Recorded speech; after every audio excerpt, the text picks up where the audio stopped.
सर्दियों की जान, सेहत का खजाना, मकर संक्रांति पर खास तौर पर बनने वाली तिल की लड्डू। जी हाँ दोस्तों, आज हम आप सभी के साथ में शेयर करने वाले हैं तिल की लड्डू और ख़ास ट्रिक एंड ट्रिक्स के साथ बताएंगे ताकि जिन्हें कुकिंग ना आता हो वो भी इस लड्डू को बहुत ही आसानी से और झटपट में बना सकते हैं। तो मैं भारती कुमारी, हमारे चैनल मिथिला भारती किचन में आप सभी का स्वागत है। कैसे हैं आप सभी लोग?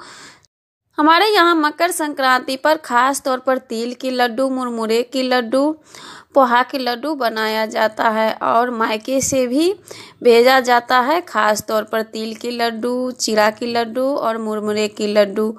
तो चलिए दोस्तों, इस रेसिपी को हम फटाफट से बनाना शुरू करते हैं। और आपके यहाँ मकर संक्रांति पर क्या सब बनते हैं और मायके से आते हैं कि नहीं, कमेंट में हमें ज़रूर बताएं। तो इस रेसिपी को हम फटाफट से बनाना शुरू करते हैं। तो यहाँ पर हमने 400 से 450 ग्राम तिल लिए हैं और 100 ग्राम करीब मूंगफली लिए हैं। आधा केजी हमने तिल लाए थे, तो इसमें से थोड़ी सी हम स्नैक वगैरह में डालने के लिए रख लिए हैं। तो इसमें लगभग 450 ग्राम करीब तिल है और 100 ग्राम करीब हमने मूंगफली लिए हैं। तो सबसे पहले इनको करेंगे क्या, गैस जलाकर इनको एकदम मीडियम आंच पर अच्छे से रोस्ट करेंगे और कंटिन्यू इनको चलाते रहेंगे, नहीं तो ये जल जाएंगे। जैसे बोलने में ये बहुत ही हल्का है तिल, वैसे ही ये बहुत ही हल्का होते हैं, फटाफट से ये जलने लगते हैं। तो इनको कंटिन्यू चलाते हुए भूनेंगे। 5 से 6 मिनट में ये अच्छे से रोस्ट हो जाते हैं। जिस तरह से हमें चाहिए उस तरह से 5 से 6 मिनट में ये अच्छे से रोस्ट हो जाते हैं। तो इसी तरह से कंटिन्यू इनको हम चारों तरफ से चलाते रहेंगे, नहीं तो ये बहुत नरम होते हैं, जल्दी ही जलने लगते हैं। तो आप देख सकते हैं हल्का हल्का कलर भी चेंज होने लगे हैं। इसमें ऑयल की मात्रा रहते हैं, तो इस तरह से आप देख सकते हैं। जिस समय हम डाले थे उस समय हल्का हल्का फ्रेश लग रहे थे और यहाँ पर हल्का हल्का ऑयली लग रहे हैं, क्योंकि हल्का हल्का ऑयल रिलीज करने लगते हैं। और इस तरह से आप रोस्ट करते जाएंगे, ऑयल पूरा रिलीज नहीं करेंगे, लेकिन आपको देखने में लगेगा कि हल्का हल्का ऑयल रिलीज कर रहे हैं। तो आप यहाँ पर देख सकते हैं हल्का हल्का जब इनका कलर गोल्डन ब्राउन होने लगेंगे उसके बाद आप निकाल लीजिएगा।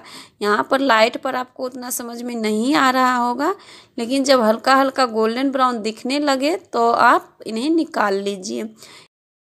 तिल को हम निकाल कर एक प्लेट में रख दिए हैं। अब वापस से इसी कढ़ाई में जो हमने मूंगफली लिए थे उनको भी अच्छे से रोस्ट कर लेंगे।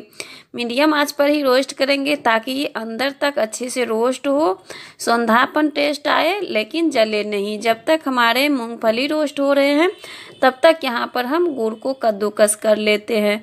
तो तिल और मूंगफली मिलाकर लगभग 500 से 550 ग्राम करीब थे। तो यहाँ पर हमने 300 ग्राम गुड़ लिए हैं, ओजन से हमने लिए हैं दोनों चीज़ को, तिल को भी, गुड़ को भी और यहाँ पर मूंगफली को भी। तो यहाँ पर हमने 300 ग्राम गुड़ लिए हैं। यहाँ पर आप थोड़ी सी मात्रा और बढ़ा सकते हैं अगर आप मीठा ज़्यादा पसंद करते हैं और थोड़ी सी गुड़ जैसे देखने में लगने लगेंगे, तो उस तरह से आप चाहते हैं तो थोड़ी सी गुड़ की मात्रा आप बढ़ा सकते हैं। जैसे हमने यहाँ पर 500 से 550 तिल और मूंगफली लिए हैं, तो उस हिसाब से हमने यहाँ पर 300 ग्राम गुड़ डाले हैं। तो इस हिसाब से आप थोड़ी सी गुड़ की मात्रा बढ़ा सकते हैं, नहीं तो इस तरह से आप बनाएंगे तो परफेक्ट बनेंगे। जैसे तिल और मूंगफली आप आधा केजी ले रहे हैं तो आप 300 ग्राम या 250 ग्राम गुड़ डालेंगे तो परफेक्ट बनेंगे। तो यहाँ पर हमने 300 ग्राम गुड़ लिए हैं और गुड़ को हमने अच्छे से कद्दूकस करके रख लिए हैं, बारीक से काट करके। इससे गुड़ अच्छे से मेल्ट होते हैं जल्दी से। और यहाँ पर मूंगफली भी अच्छे से रोस्ट हो गए हैं, हल्का बचे हैं, तो इनको भी हम एकदम धीमा आंच पर रोस्ट करेंगे ताकि इनका छिलका जले भी नहीं और अच्छे से रोस्ट हो जाए। छिलका जल जाते हैं तो हल्का हल्का मूंगफली भी जलने लगते हैं, तो इनको भी हम कंटिन्यू चलाते ही रहेंगे और इस तरह से इनको हम रोस्ट करेंगे। अभी हल्का हल्का छिलका छूट रहे हैं, लेकिन इनको हम थोड़ी देर और भूनेंगे ताकि अंदर तक सौंधापन आए। तो यहाँ पर आप देख सकते हैं जो छिलका छूट गए थे वो कढ़ाई में हल्का हल्का जलने लगे हैं और मूंगफली भी अच्छे से रोस्ट हो गए हैं। अगर आपको नहीं समझ में आ रहा है तो आप एक मूंगफली को निकाल लीजिए और हल्का ठंडा होने के बाद इन्हें खाकर चेक कर लीजिए। उससे पता चल जाएगा कि मूंगफली अच्छे से रोस्ट हुए हैं कि नहीं। और मूंगफली में छिलका अच्छे से उतरने लगे तो आप समझ लीजिए कि मूंगफली अच्छे से रोस्ट हो गए हैं। और मूंगफली को हमने निकाल कर हल्का ठंडा होने के लिए रख दिए हैं। ठंडा होने से, हल्का सा ठंडा होने से छिलका अच्छे से उतर जाते हैं। और वापस से इसी कढ़ाई में हम जितने भी गुड़ को हमने कद्दूकस करके रखे थे, सॉरी कद्दूकस नहीं, बारीक से काट कर, बार बार मुझे कद्दूकस ही बोला जाता है, तो उन सारे गुड़ को हम डाल दिए हैं। और यहाँ पर बस 3 से 4 चम्मच खाने वाले चम्मच से ही पानी डाले हैं। अंदाज से आप डालिएगा तो आधा कप करीब चाय पीने वाला कप से आप पानी डाल दीजिए। इससे गुड़ अच्छे से मेल्ट होते हैं। तो बस आधा कप करीब हमने पानी डाले हैं और गुड़ को एकदम हम मीडियम आंच पर छोड़ दिए हैं और बीच बीच में चलाते भी रहेंगे। इधर हम मूंगफली में से छिलका हटा लेते हैं और इस तरह से हमने जो चावल वगैरह साफ करते हैं उसमें हम छिलका हटा रहे हैं, ताकि इनको हम अच्छे से छिलका इनका भी हटा लेंगे। तो इनमें हम हाथ से हल्का रगड़ दिए हैं और इसी से हम छिलका हटा लेंगे। इधर आप गुड़ को भी देख सकते हैं, गुड़ में अच्छे से झाग आना शुरू हो गए हैं। अब इनको हम कंटिन्यू चलाते रहेंगे, आंच को मीडियम ही रखेंगे और मीडियम आंच पर इनको हम चलाते रहेंगे। तो गुड़ को हमें किस स्टेप तक पकाना है आप वीडियो में बने रहिए, आपको हम दिखाते जाएंगे। तो आप इस तरह से बीच बीच में चेक कर सकते हैं। अभी इसमें तार उतना अच्छा से नहीं बना है, बस हल्का सा ही तार बना है। तो अभी इसमें हम तिल और मूंगफली नहीं डालेंगे। इस तरह से आप बीच बीच में चेक करते रहेंगे। आप देख सकते हैं अभी इसमें परफेक्टली तार नहीं बने हैं और इनको हम कंटिन्यू चलाते रहेंगे। तो दोस्तों, अगर आप लोग चैनल पर नए हैं तो फटाफट से चैनल को सब्सक्राइब कर लीजिए। अगर हमारी रेसिपी आप लोगों को समझ में आएगी तो वीडियो को लाइक ज़रूर करिएगा, अपने दोस्तों में रिश्तेदारों में शेयर करिएगा, ताकि जिन्हें नहीं बनाना आता हो वो भी घर पर ही आसानी से एकदम हेल्दी तरीके से तिल की लड्डू बनाकर एंजॉय कर सकते हैं। तो इस तरह से हम पानी में डालकर चेक किए हैं। तो पानी में जब गुड़ डालने से फैलने लगेंगे तो आप समझ लीजिए कि ये अच्छे से अभी तार नहीं बने हैं।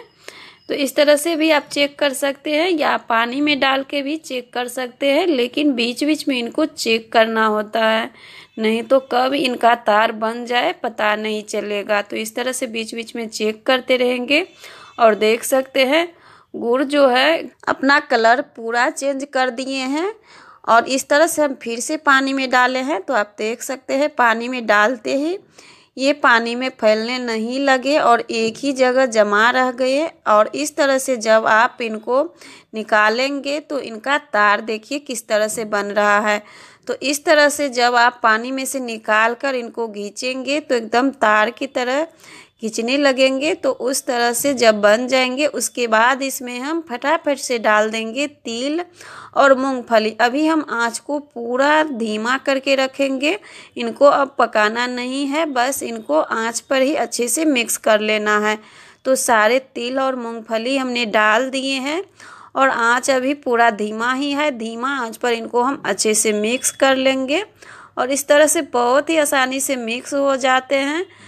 फटाफट से इनको हम मिक्स कर लेंगे और हम यहाँ पर गैस को बंद कर लेंगे, क्योंकि इनको गुड़ में डालने के बाद ज़्यादा देर छोड़ने से ये यहीं पर जमने लगते हैं। तो देख सकते हैं अच्छे से सारे तिल और मूंगफली गुड़ मिक्स हो गए हैं। अब हम गैस को बंद कर लेंगे और कढ़ाई को हमने नीचे रख लिए हैं और फटाफट से हल्का ही ठंडा होने देंगे, बस 1 से 1.5 मिनट के लिए। और हाथ में हल्का हल्का सा पानी लगाएंगे या आप घी भी लगा सकते हैं। और इस तरह से हम 2 चम्मच या 1 चम्मच करीब तिल और गुड़ लेंगे, सारे जो मिक्सचर है उनको लेंगे हाथ पर। और इस तरह से हम गोल शेप में भी बना सकते हैं या लंबा शेप में भी या पेड़े के शेप में भी बना सकते हैं। तो यहाँ पर हमने गोल शेप में बनाए हैं, लेकिन मेरे मायके से जब आते हैं तो पेड़े के शेप में ज़्यादातर रहते हैं और लंबे शेप में। तो यहाँ पर इस तरह से फटाफट से सारे लड्डू को बना लेना है। अगर आप छोड़ देंगे तो ये कढ़ाई में ही जम जाएंगे, उसके बाद निकलेंगे नहीं। तो इनको फटाफट से बना लेना है। अगर आप ज़्यादा क्वांटिटी में बना रहे हैं तो आप 2 या 3 लोगों से मिलकर बनाएं, नहीं तो ये जम जाते हैं और बनते नहीं हैं। तो यहाँ पर सिर्फ हम आधा केजी करीब बनाए हैं, क्योंकि मकर संक्रांति के दिन मेरे मायके से आएंगे ढेर सारे, तो इसलिए हम कम क्वांटिटी में बनाए हैं। और फटाफट से जब ये हल्का सा ठंडा हो जाएंगे तो आप दोनों हाथ से भी बना सकते हैं। और इस तरह से आप बनाएंगे तो जब बच्चे देखेंगे तो वो भी बनाने लग जाएंगे, क्योंकि जब हल्का ठंडा होते हैं तो ये बहुत आसानी से बन जाते हैं। तो दोस्तों, जिस ट्रिक से हमने बताए हैं उस ट्रिक से आप बनाएंगे तो कभी नहीं फेल होंगे, बस एक ही बार में परफेक्ट लड्डू बनेंगे। अगर आप कभी नहीं बनाए हैं तब भी आप इस ट्रिक से बनाएंगे तो परफेक्ट लड्डू बनेंगे। तो दोस्तों, हमारी ये रेसिपी आप लोगों को पसंद आई हो तो वीडियो को फटाफट से लाइक कर दीजिए और ज़्यादा से ज़्यादा इन रेसिपी को शेयर करिए। चैनल पर नए हैं तो चैनल को फटाफट से सब्सक्राइब करिए। मिलते हैं इसी तरह के